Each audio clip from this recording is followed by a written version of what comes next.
Alors, je suis Brice Teinturier, je suis directeur général délégué d'Ipsos et j'interviens sur les dynamiques d'opinion depuis presque maintenant 30 ans. Ça correspond également à ma formation, j'ai une formation de Sciences Po et surtout de philo.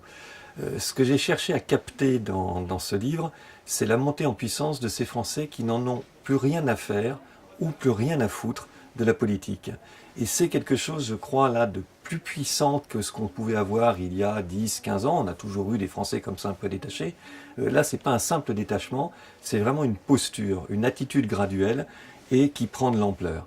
J'ai essayé d'analyser d'où venait ce mouvement, pourquoi il prenait de plus en plus d'ampleur, quelles étaient ses conséquences aussi pour la démocratie et quels candidats étaient les plus capables de les remobiliser, au moins partiellement.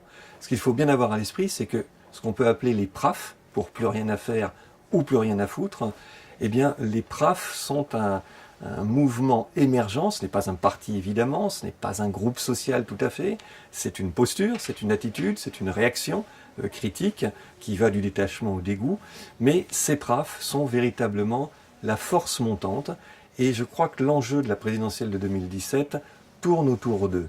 La coalition victorieuse, celle qui fera que le candidat sera vainqueur, elle dépend en grande partie de sa capacité à remobiliser ce que j'appelle donc les PRAF. Donc à court terme, l'enjeu ce sera de savoir qui et comment pourra faire revenir ces Français de plus en plus distants à l'égard de la politique. À moyen terme, il y a un autre enjeu qui est tout simplement l'enjeu démocratique. Parce qu'on ne peut pas se passer de politique dans un pays.